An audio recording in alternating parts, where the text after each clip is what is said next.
ঢাকার কেরানীগঞ্জে চলছে নকল স্যালাইন তৈরির রমরমা কারবার।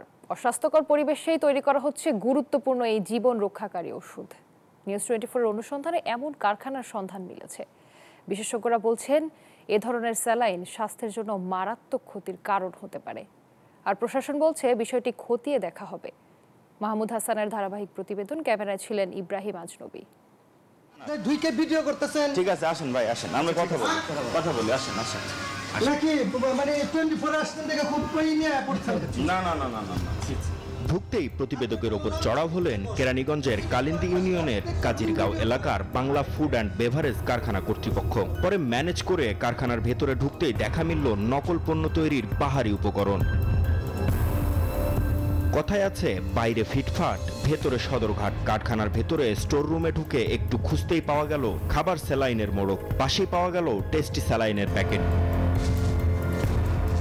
পাশের রুমে বানানো হয় স্যালাইন। ছড়িয়ে ছিটিয়ে রাখা স্যালাইন তৈরির নানা রসদ। কেমিস্টের কথা জিজ্ঞেস করতেই জানা যায় তিনি রাতে কাজ করেন, আর রাতের আধারে উৎপাদন সম্পূর্ণ করে প্যাকেটজাত করা হয় এ কারখানায়। আমাদের কেমিস্ট ছিল, কালকে রাতে আমাদের এখানে যেগুলো কেমিস্ট আছে চলে আসবে। স্যালাইন তৈরি করছেন, জি। তো এটা কতটুকু মানে আপনার মনে হয় যে এখানে মানসম্মতভাবে তৈরি? আমরা তো মানসম্মতভাবে তৈরি করছি বিধা আমাদের এখান থেকে রিপোর্ট গেছে, আমাদের সায়েন্স ল্যাব টেস্ট হয়েছে, সেখানে রিপোর্ট আসছে।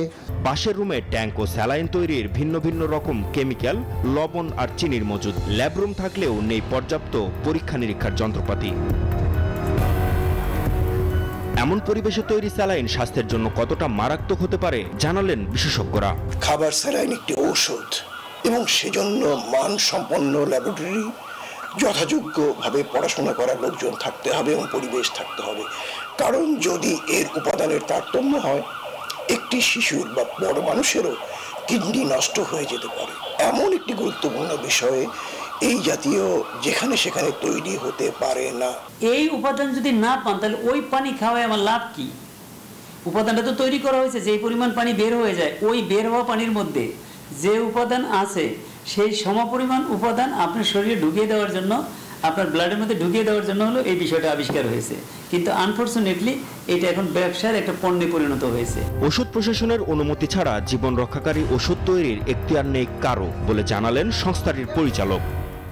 এটা তো ঔষধ উৎপাদনের কোনো লাইসেন্স নাই, একটা প্রোডাক্টেরই উৎপাদনের কোনো বৈধতা নেই। তাহলে তার নাম অন্য একটা প্রতিষ্ঠান নামের কাছাকাছি, অতদূর চিন্তার সুযোগ নাই। এটা অন্যায়, এটা স্রেফ অন্যায়। আপনার এটা হতে পারে মার্কেটিং স্ট্র্যাটেজি, সে হয়তো কোনোভাবে একটা জিনিস বানিয়ে আর একটা প্রতিষ্ঠানের মাল চলে, তার সাথে সে তার মালটা চালায়। নিয়ম না মেনে স্যালাইন তৈরি ও সেবনে হতে পারে নানা রকম শারীরিক জটিলতা। তাই সকলকে সচেতন ও সতর্ক হওয়ার আহ্বান বিশেষজ্ঞদের। মাহমুদ হাসান, নিউজ 24, ঢাকা।